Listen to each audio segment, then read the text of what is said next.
Well, Sean Lennon here with Pro Wresting Enforcer Report. And right now, I am going to welcome Charley and Cris to my show. From Two Heels and a Face, together we are talking about Warrior Wrestling South Bend. And it was an exciting event. I got to be there in person. These guys, they watched it at home. And it was at South Bend, Indiana this past weekend. So we're going to recap Warrior Wrestling. Maybe we'll have time. We'll talk a little bit of freelance wrestling and AAW. But this is going to be solely to Warrior Wrestling, recapping the events that had unfolded in front of our eyes on October 6th for Warrior Wrestling. And we appreciate you guys being on PWE. How you doing today? I'm great, man. Thanks for having Cris and I was on Roy Gordon's podcast. Shout out to him. Nice. Last night. I don't know when that episode will drop, but it's weird being in the other seat. I don't know if you feel that way, Cris. For sure. I mean, it's always, good to do a drop by, and hopefully we can, definitely share some wrestling stories here. But it's good to be here, man. Appreciate it. Yeah, thank you. Yeah, appreciate you guys. Likewise. I want to get started off with the matches, but before we do, what do you guys think of the direction Warrior Wrestling is headed in? Were you guys watching the past three events? I'd say the past three events, it's heading in a different direction. What would you guys say? I like the Frank stuff a lot.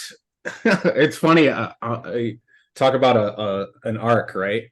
From being probably not necessarily out on Frank the Clown. I don't think Cris and I were ever out on Frank the Clown. We understood why he was around, right? But he's being featured a lot more. He's heavily, I think he might have been in it felt like maybe 3 segments this show. So they're really leaning on him and at the FTC LLC. And I really like it because you can lean on him for really anything, like anything entertaining, for heavy dialogue segments. He can carry those. So I think they're getting a little, it's funny to say, I mean, they just had Matt Cardona on. I don't think I watched that episode or that show, but yeah, they seem to be investing in people that are not necessarily your gigantic star names as much. Yeah. And I think the FTC LLC faction is good because it allows people to do different things. It allows Storm to be a heel, for an example. So right. I like that. I feel like they're switching it up. I think their shows are a little bit more spread apart, but obviously logistics happen and things like that. Yeah. So yeah, I kind of like it. Yeah, they really. Oh, so go ahead. No, I was just gonna say real quick. I honestly have not, I kept up with Warrior, but not too close, right? But watching this show, shout out to Fight. Watch it on Fight TV and sponsored by Charley. So sponsored by my purchase, yes. But yeah, no, I think so. This show kind of gave me a good picture of what has been happening, right? I didn't feel lost, even though again it was a different feel to when I would go and be at a Warrior Wrestling show or watch it online. It was a different feel, but not in a negative light. It was different, and we Two Heels in a Face, we say that wrestling is a buffet. There's something there for everyone, and this different take I really enjoyed and allowed for fans like me who kind of have not been following very closely to know the storyline, and kind of like that bow at the end where Navarro kind of, and we'll get there, I'm sure, kind of parts away from Frank the Clown. I thought it was a really cool show for sure. It was for me. I had gone away from Warrior from the last South Bend show that I hadn't attended. The next 2 shows was, one of them was in Grand Rapids, the other one was in Dahlia Hall. I skipped both of those, and then I went to the Stadium series, or actually Friday Night Lights show. And that was that. I could see it's going in a different direction. Matt Cardona, Casey Navarro, that was probably one of my favorite matches over the summer, if not my favorite. Okay. They still delivered a great show with that environment, and they constantly kept bringing it to the fans. They constantly kept fighting it into the fans. I could see they reiterated that time and time again, because it's hard to wrestle in front of a crowd of people. You know what I mean? A field of people outdoors. You know. You're not going to get that same reaction. So they kept bringing it to the fans. They kept fighting. Sky Blue was literally crawling right in front of me, in front of my cooler, and the chairs in front of me, as she was as she was fighting Heather Reckless. Matt Cardona grabbed the beer from from our chair and then smashed Casey Navarro for her. They were grabbing stuff randomly on people's coolers.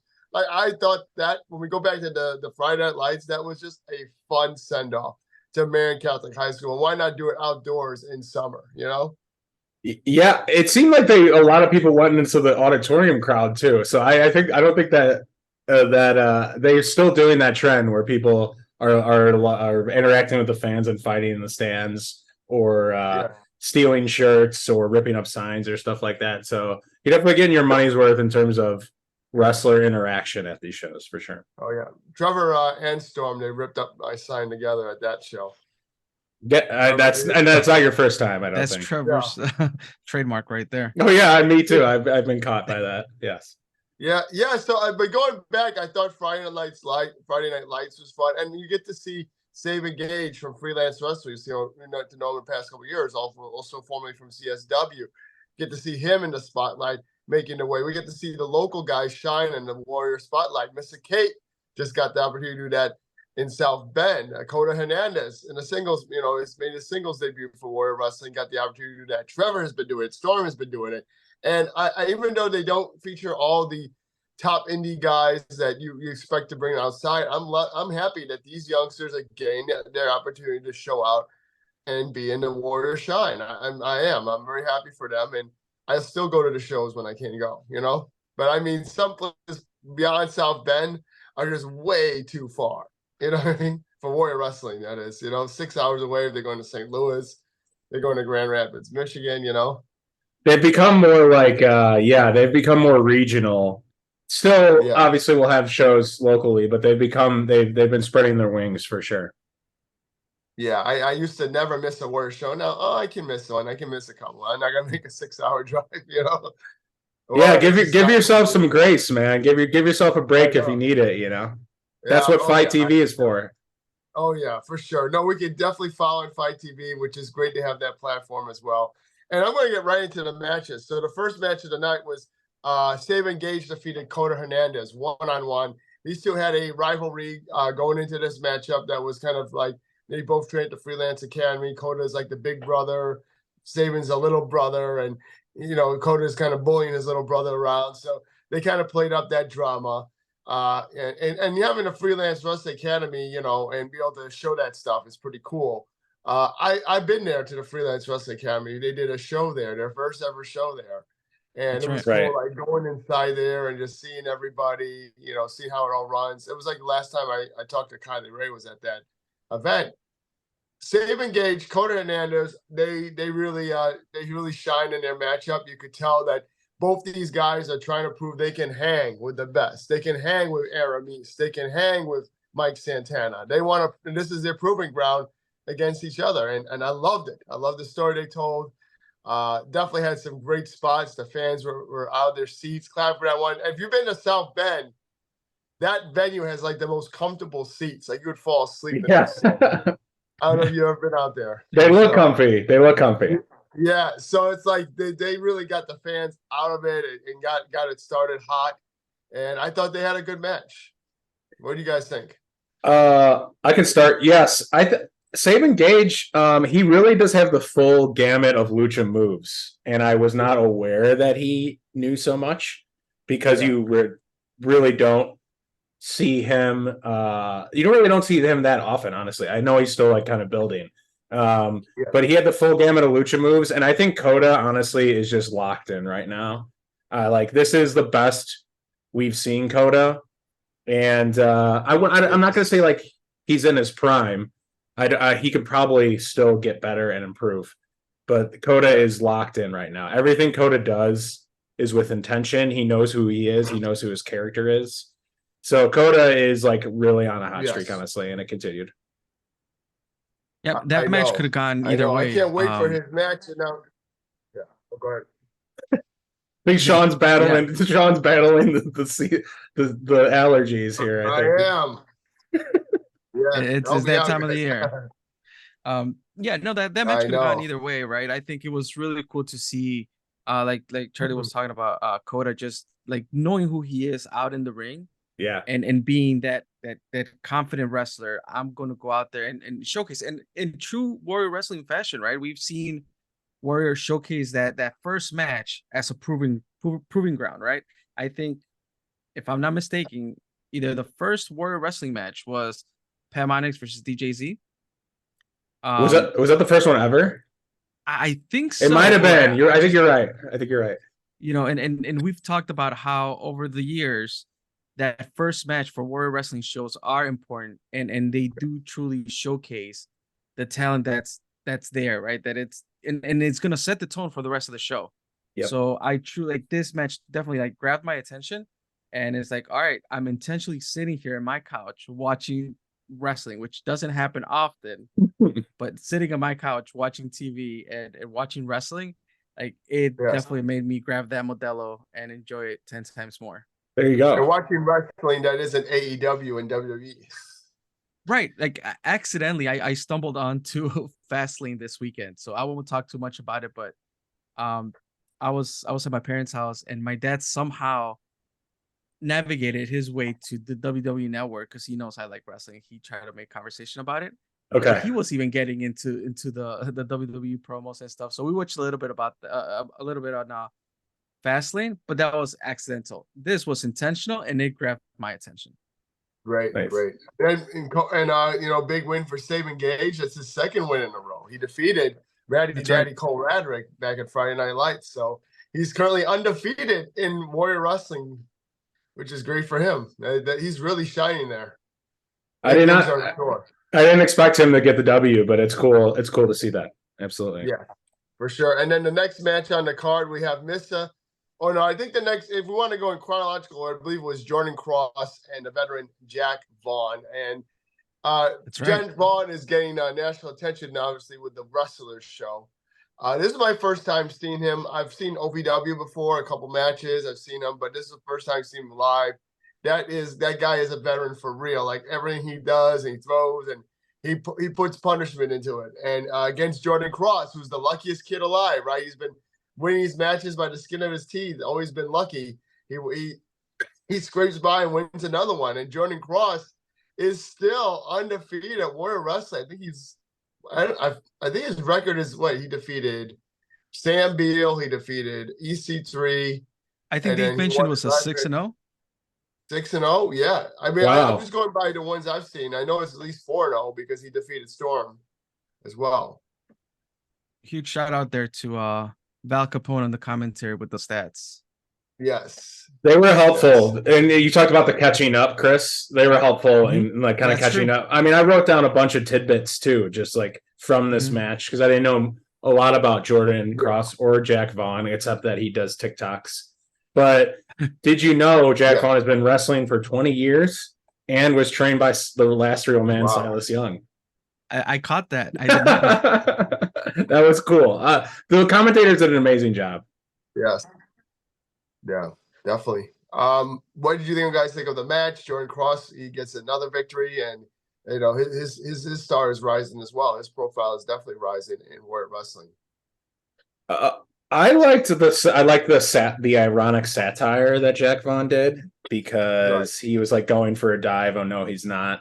So he likes to make fun of the youth, and Jordan Cross is the youth. So it was the perfect David Goliath, and Jordan Cross ended up getting like some kind of like it was some kind of pin school roll up thingamajigger. So I think that was a good ending too, because it's like, oh, he outwitted the veteran who's been wrestling for 20 years. So yeah, I think Jordan Cross can still get better, but I feel like I can see why the investment is there. And I think Jack Vaughn was like the perfect villain for him to conquer. So it was cool to see. Oh yeah. Yeah, Jack and Vaughn nothing like ultimate respect at the end with that mutual leg slap. Yes. Exactly. Yeah, yes. And the Wrestlers show is really popular on Netflix. If you haven't checked that out yet.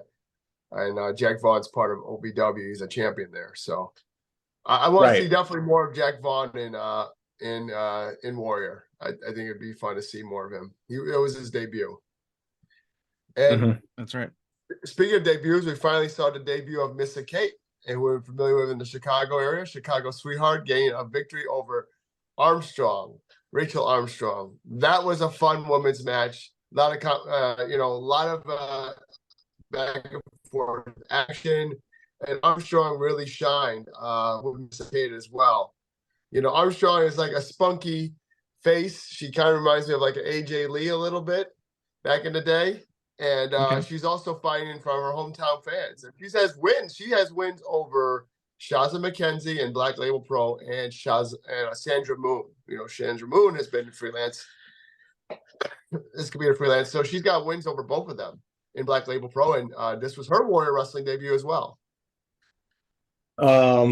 This I want to say something. I want to open up to Missa Kate. Maybe I'll clip this too and send it to her. But I remember we had a exchange on Twitter, and I don't know if she is salty at us or not, Cris. We've always been very pro Missa Kate, have we not? Oh, 100%. I think as a podcast. I think I left her out of the Shy 25 a year ago, and I think she took offense to that. But if you read the criteria of the article, it's mostly focused on just those 4 or 5 promotions that we watch or follow, right? But I think Missa Kate 100%, and now she besides doing her NWA stuff and I think winning a title there, I want to say it was like a women's tag. I think.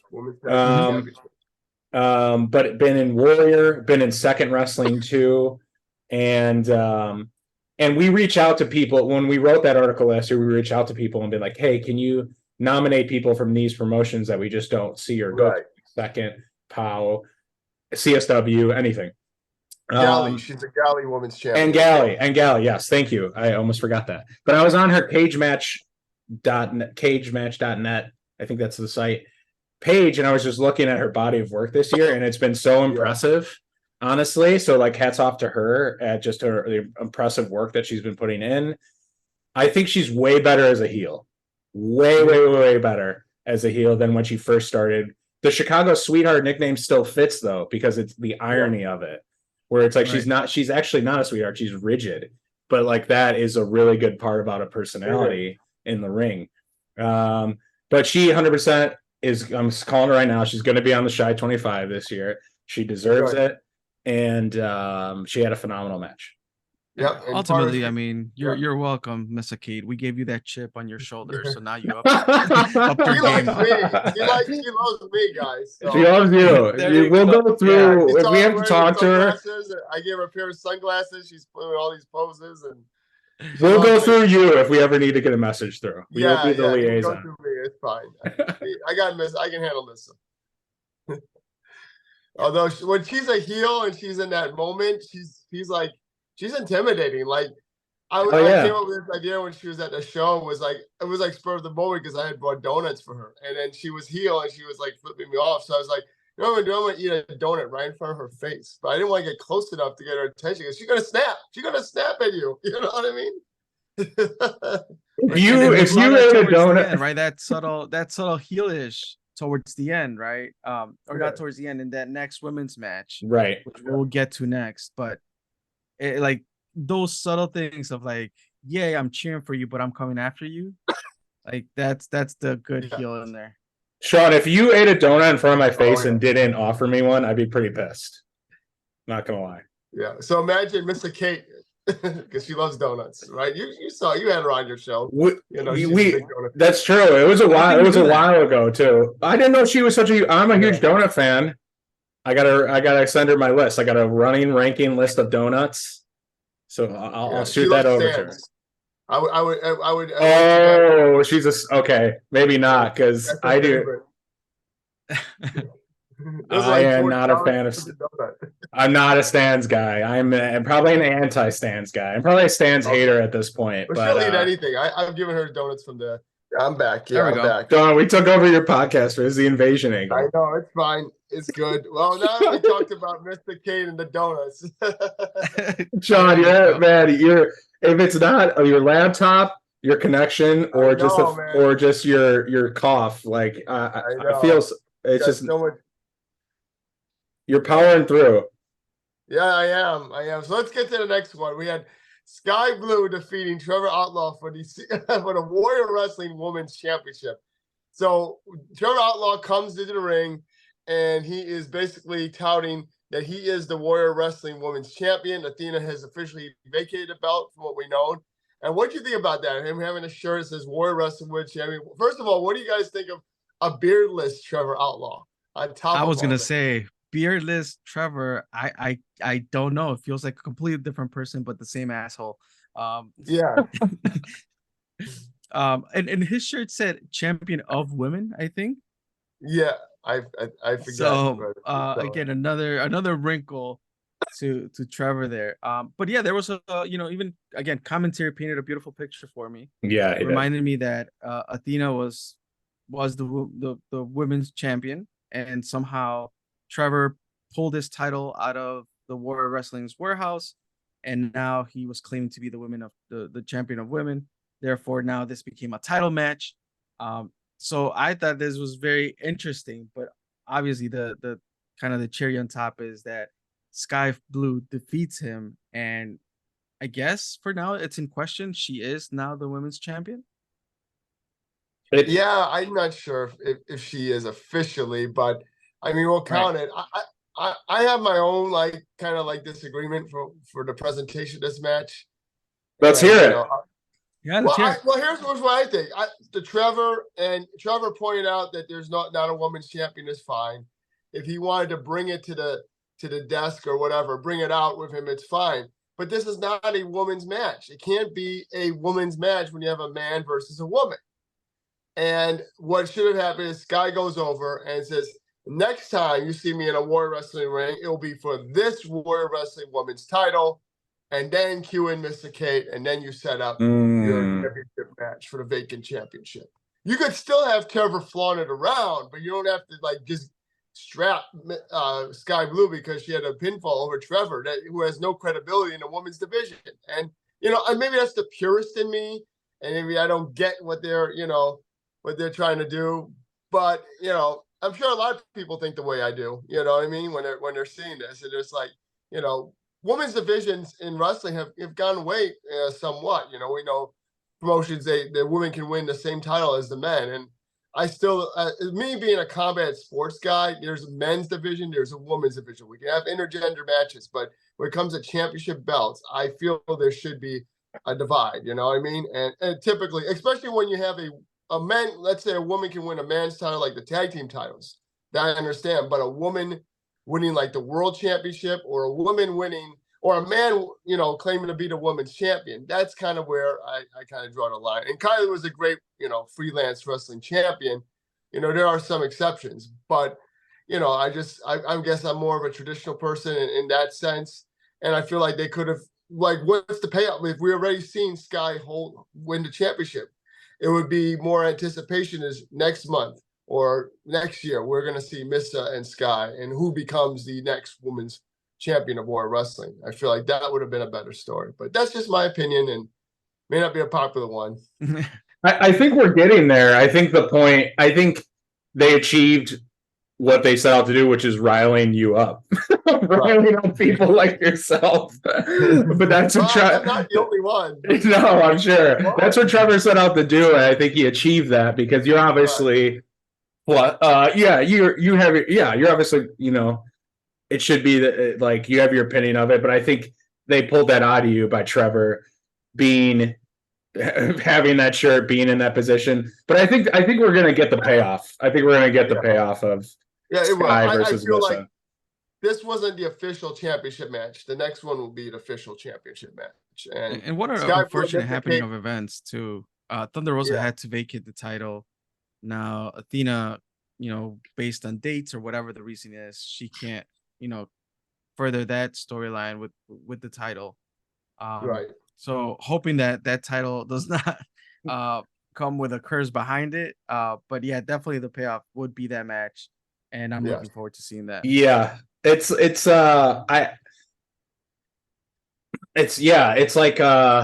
no, I don't want to say that C word, Chris, but I know what you mean. It's like the people they keep giving to are just, their stars are shining so bright that they can't make these dates. Yeah. So, give it to someone maybe with a little bit more balance in their schedule. This guy is definitely seeming to head towards that direction. From what I've gathered, she'll probably be taking on more independent dates in the future, and so just speculation on my point. And especially when you told me I'll see you around or I'll be around, and we'll take it as what it is, right? Sure. Yep. You doing okay? You doing okay, my man? I'm good, man. I'm powering through this. Let's get to the next match. All right. Trevor got his ass kicked by Sky. That's what really matters. Like, that's the biggest takeaway. That's what makes us happy. Is Trevor got his ass beat up by Sky Blue. He lost to a woman, and he lost his guys. Did you realize that he lost his undefeated streak? He had one. Yeah, so he was at least it was like 2 or 3-0 because he defeated Mance Warner, and then he won. Him and Storm Grayson won their tag team match against the Bang Bros. But then he was not on the card for Friday Night Lights, and I don't think he was on the card for the show after that or the next two. Oh, you know what he was? Didn't he defeat Beastman back at Warrior Wrestling in Chicago in Thalia Hall? If he did, then he was on an undefeated streak, but maybe that came to an end that night. I didn't watch that show. I think in terms of records, Red Warrior and matches, I think you're probably the authority for that. So. I don't know. Whatever you said goes. I didn't see that one. I believe some would say you're the enforcer in by that. Count out. So if he defeated Beastman by count out, he was officially undefeated because he didn't compete at Friday Night Lights. So that means Sky defeated the undefeated streak of Trevor Outlaw. There you go. I mean, that's better. That makes it better, I think. Yeah. So yeah, he looks different too. Yeah, you talk about looking different. What do you think of Sky Blue with the running mascara and? I did not understand that one. Well, have you been watching AEW? She got victimized by the House of Black. Oh, okay. I love the carryover then. That's great, right? Yeah. Yes, and that's great. I have to point that out. That's exciting. Like that she's actually using the same, and that's cool. Her mannerisms are different. She's not smiling. When she won the title, she wasn't like gritty. Right, I noticed that. She was smiling, but she wasn't like, cheesy grin or whatever. I'm not going to say she's cheesy, but, the big grin that she's known for. You know what I mean? The vintage Sky Blue grin. She wasn't doing that. So, and I'm digging it. I'm digging the new look. I think it's always good to keep reinventing yourself. So, yeah, I'm for it. Yeah. The era of Dark Sky has begun. Oh, the Dark Sky. It's good. Yeah. That works. Did you come up with that? It's been referenced before. Oh, okay. So that's actually been referenced on my podcast before. Okay. By CSW general manager Steve Aaron, he's a former GM. So that's actually he's put down this post. He's referenced it like, if you piss off Sky, she becomes Dark Sky. So I like it. Something new. Yeah, I like it. I'm digging it. I don't know about you guys. How about you guys? Digging it? I'm digging it. All right. So far, yeah. Now it makes sense. Mm-hmm. Now it makes sense because Julia Hart sprayed her with the mist. The same mist that turned her into what she was by I think it was not Aleister Black, but Malachi Black. You know what I mean? So she's trying to lure them into her direction, and we'll see if that happens. It's cool because what happens in AEW now can affect her on the independents. That's the canonicalization of it is really cool. Yes, yeah, and that's unique. And that's great to see her on TV, and now she's probably doing more independent. So, yeah, great stuff. Moving on, of course, we have to talk about the Storm Grayson and Takeshita. What did you guys think of this matchup? I just think it's really cool that Storm gets to be a heel every now and then because he's getting more. We've seen very heavy baby face. He's getting more in the middle now in freelance. More chip on it, like still chip on his shoulder, but it was just different. Like he wasn't doing like Blue Thunder bombs, like he was working as a heel works, which is just like really boring stuff. He did like some suplexes and stuff, but like it just wasn't his full gamut of what we've seen him do. Right. But I like that. It's cool that he gets to explore both sides of himself. He's billed from Naperville. We've talked about this in the podcast many times. He to me, I think of when I think of people from Naperville, I know I think more people that rub me the wrong way versus people that don't. So yeah, like Heelish Storm, it's cool that he gets to explore both. And I just thought that was like cool to see. Yeah, we'll see if that correlates over to freelance. He's taking on Effie and a big fan favorite over freelance wrestling for the championship. We don't want to, intersect to that, but we have to keep that in mind. Right? It's a good person. It would be a good person to turn against if he were to do that fully at freelance. But yeah. For sure. We're even thinking about freelance, like just seeing him under a different light was cool for me, right? And also in a match that's somewhat of a main event-ish, right? Like that was a crowd drawing match. So him being in that position, and also one of the things that we didn't talk about was that that segment that Frank the Clown had up front with Casey Navarro, and it was really good. It was a good segment, but I missed the fact that Storm was not there, and I say that because I want to see Storm on the mic, right? And especially hearing him as a heel, like I would want to see that. So I'll just put that out there. If Storm can take the mic as a heel, I want to see what kind of he's gonna bring to the crowd. But yeah, this match was hard hitting. It was what we kind of expected it to be. And not in a negative way of like we expected that match to go that way, but we just I think it was entertaining. And again, it was great to see Storm under that different light than what I'm used to. Yeah, for sure. Hard hitting match. Both guys, they went at it, and Takeshita is fun to see Takeshita as a baby face on an independent show. Then he's a heel now in AEW, and it translates either way. Yeah, I could not look at his last name and not read take a shit. When I was looking at his last name. I'm not trying to disrespect him. I know he was awesome. He is awesome. But I couldn't look at his last name and not think about that. So I have to get that part out of my brain. I'm a child. I'm sorry. For sure. He could be a future Warrior Wrestling champion as well, depending on his commitment long term. You think? To the company. Yep. Okay. So we'll see. We've had a lot of great Japanese wrestlers come through Warrior Wrestling. That's another thing too. I wasn't Kushida part of Warrior at one point at a Warrior show. I think we had Murder Grandpa, Minoru Suzuki. He was at a Warrior event. Oh yeah. It's what a God. 20 years from now, we're gonna look back at some of these cars and be like, what the heck was that? In a good way. Murder Grandpa. Yeah. And it's Warrior is what, like 4 years old? Right, and we're Wrestling 31. 31. That's crazy. And it's only 4 years old. I think 5, so. maybe. Oh, maybe 5. 2018, I think. We just talked to Steve about this, right? He said, or was it 2017 or was 2018? March 2018 was their first show where we had that episode with him. May. I know Warrior Wrestling and I share birthday, so I know it's May 11th was their first show. I don't know what year though. I think it might have been 2018. Damn, we're old. So 5. and the pause was me counting on my fingers because I can't do short math. So yes, 2018. Yep. 2018. A lot of the wrestlers that are on this card were not even wrestling yet. I don't think Trevor was wrestling yet. That's true, of course. Back then, I know Sky was basically in her training year or 2 back then, and Missa as well. So that's also a notable thing that a lot of the wrestlers that we see today, they weren't even. Frank the Clown talked about like he's been, unfortunately or fortunately, however you want to see it, like he's been the most consistent in Warrior Wrestling. Apparently, he's had the most appearances. That's why that therapy session was so good, because you rarely see like a manager at well, I guess not. You rarely see. You don't as often see a manager at odds with the person he's managing, and they both had really good points. It's like they both kind of needed each other a little bit, to the point where they didn't want to fully separate yet, because like KC is like Frank had a good point. KC won matches because of him. And then maybe KC didn't ask for it, but that's still the reality.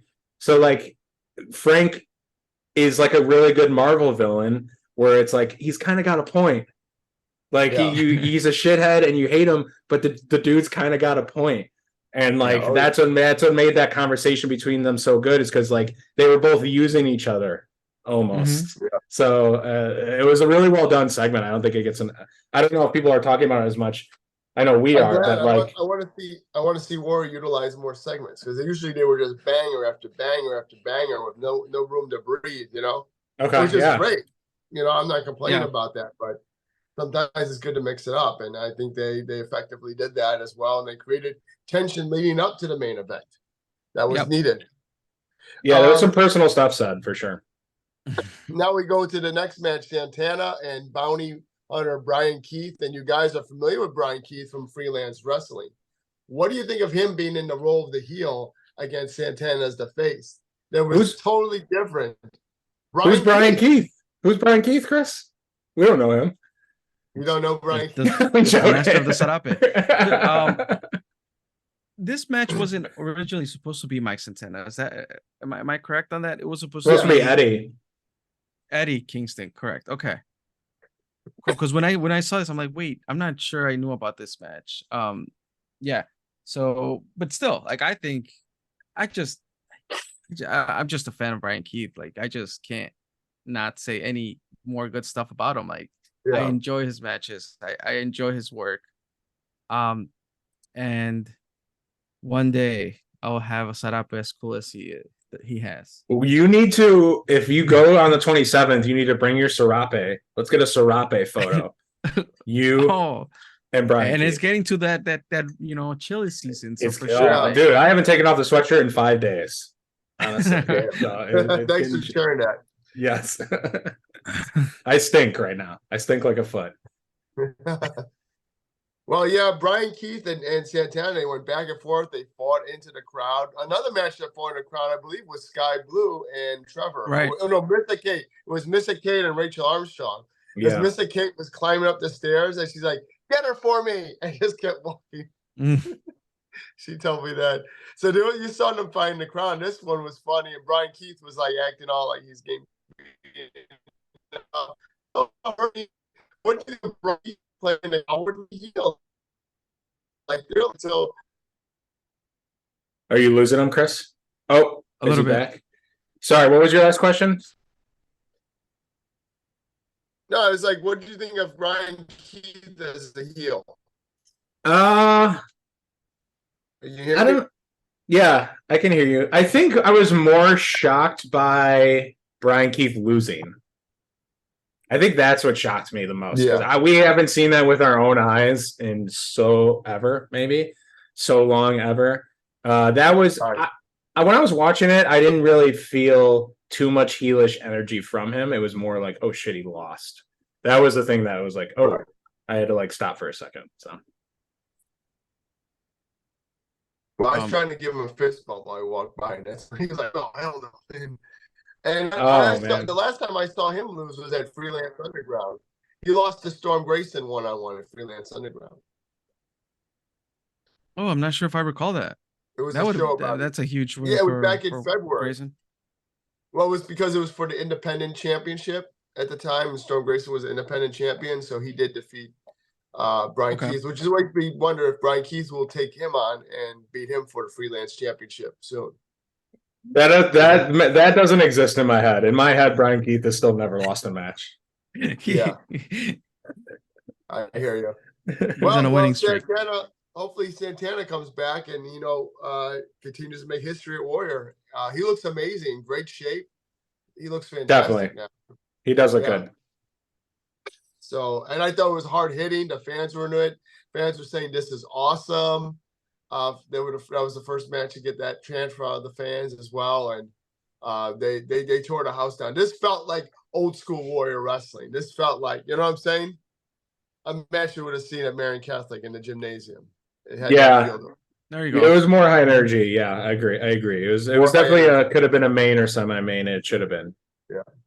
So we get to the main event. We have a loaded deck. We don't know what's going to happen between Frank the Clown, Casey Navarro, who is the Warrior Wrestling Champion, Mr. Blessed, against Encore Moore, a relatively unknown in our area, but this guy's been killing it over in the New York metro, East Coast area. And this is an unknown opponent for us. KC is very familiar with him because KC Navarro is from lives in the East Coast. Okay. So he was familiar with Encore Moore, and I think they've wrestled each other before. What do you guys think of Encore Moore coming up, stepping up? I love the way he came into the ring. I love his his bravado, his passion. He is basically everything he's doing is to further himself to get that win. You know what I'm saying? Like he made himself a credible winner, a credible contender just by entering the ring. His finesse as well. He reminds me of a young Elix Skipper. I was telling my friend that a young Elix Skipper. Maybe you guys have a different mind, someone else in mind. But what are your thoughts on Encore Moore? I would just say that, for me, like I didn't know much about him, to be honest. Right. And like you said, he definitely proved himself in this match. He definitely made a fan. And I'm sure he made multiple fans in that crowd. If they weren't familiar with him, like he definitely stepped up. He was worthy of a contender. And I really enjoyed the match. And I don't know if it was because of so Casey Navarro, I've seen him a couple times, and he's definitely been constant at Warrior. And not knowing Encore Moore, I was like, I wasn't sure. I was, I'm like, is this the main? Is this what we're gonna like end the night with? But by the end of that match, I was like, that is why we ended with this match. So, and then just to add, a little bit more that layer on top of Frank the Clown still being Frank the Clown and inserting himself into the match. Definitely, just like, again, story, right? We kind of started with the story at the beginning of the show, and we're definitely ending with that story also. So, I thought that was pretty good. Yeah, the show had an arc to it. Didn't the whole show have like a story arc? And that's kind of like what we talked about at first, where Sean was saying like, where do you think Warrior is going? And it's like they've invested so much in FTC LLC, and that dominated a majority of the show, but it had a really good story arc throughout the entire show. And it ended with Frank standing on that brick. I thought he was there's no way he's got a Vikingo in him. He doesn't have it. I thought that's the same thing I thought. That would be crazy if he pulled something off, though. That would be insane. He would have hurt himself. He would have been sent to the hospital. But the Encore Moore is a showman. He deserved to be in him. It's crazy to think I don't know if it was his debut. You could debut someone and put him in the main event, and he just still does that well. It's like he's just natural. It's almost like him and KC have enough spunk to be a tag team too in the future if they wanted to, or someplace else. Yeah. They have like kind of the same showmanship. But yeah, it was just the whole show had an arc, and Frank the Clown and KC Navarro were at the center of the whole show's story, and it makes sense to keep playing this out. So like that's one of the coolest things is the tension between them two. That's all. Yeah, I agree as well. And KC Navarro finally turning on Frank the Clown. Will he be heel, or will he will stay heel or be face? That's yet to be known. But I believe Frank has an ace up his sleeve, and we will find out who he will bring to replace KC Navarro, because there is going to be a replacement, as we very well know, coming up. And if you look at FTC LLC, Trevor lost, Storm lost again. The card, was in the cards for them to have a victorious night, obviously, to break up with Frank the Clown and KC Navarro. We didn't know it was going to happen for certain, right? But don't forget the Clown is still breathing. So once the Clown is still breathing, you can count that Clown is going to get his revenge. That's true. They're not going away. A loss to Storm, a loss from Trevor. To me, it doesn't affect them. I still feel like they got tricks up their sleeve. They can still dominate and be on top. Like they're okay to lose. If they lose Frank, it's over. You just can't lose Frank. You gotta, if people are trying to dismantle FTC LLC, you gotta cut the head off the snake. As long as Frank's around and in control, they will be fine. He has a lot of influence at Warrior Wrestling as well. From the camera movement to the stage crew to the, to the backstage, the officials, and Who knows? Who knows how deep this clown is into it? He's in every goddamn segment. He's on every Exactly. poster 5 times. Like he's basically booking the show, it feels like. Right. Exactly. So, only knows how deep this clown's nose is under, right? Right. Yeah. Only Lord knows. So yeah, but hey, great time recapping this, guys, and hopefully we'll get to do some more recapping for War Wrestling and other promotions as well. Yeah, you mentioned the freelance show, so I'm excited for that. If you want to do a little rundown, we could if you have time. And just announce the matches. Yeah, I don't have them up. Do you have them up in front of you? I would have to get them from online.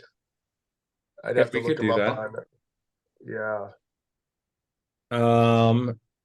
The venue is literally, once again, like 15 steps from me, from where I live. It's amazing. Oh, I'm very fortunate. I'm very fortunate. I pulled up the wrong show. Dead by Dawn, October 27th. Yeah, October 27th. Yes, so the zombie poster. Far. Yeah, we've got Coda Hernandez against Jordan Oliver. We've got Ali Catch versus Shane Mercer.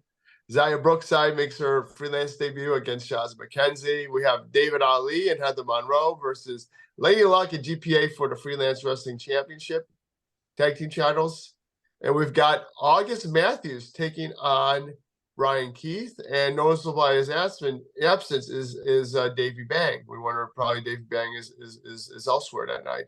And Effie is taking on Storm Grayson for the Freelance Wrestling Championship. So that is an exciting card. Well, I want to thank you guys for being on Pro Wrestling Enforcer Podcast. Cris and Charley, I had a blast talking to you guys from Two Heels and a Face. Check out Two Heels and a Face Podcast.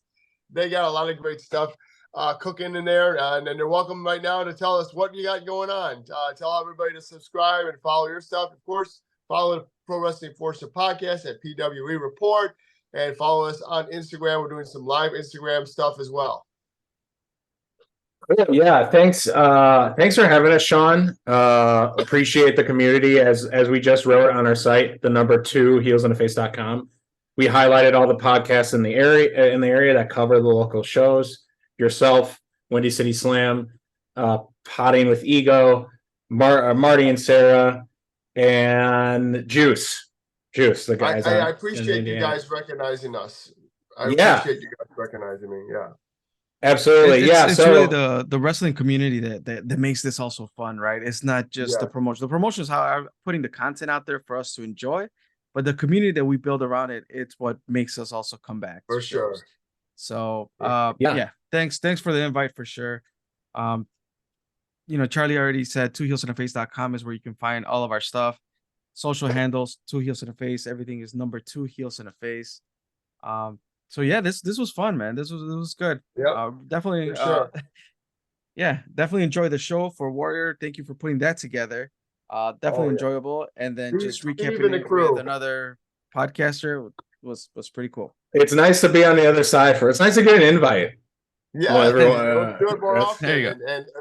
And Charley, you're going to freelance. I'll see you at freelance. I'm pretty confident. Yes, I'm very confident I will be there. So the 27th. Yep.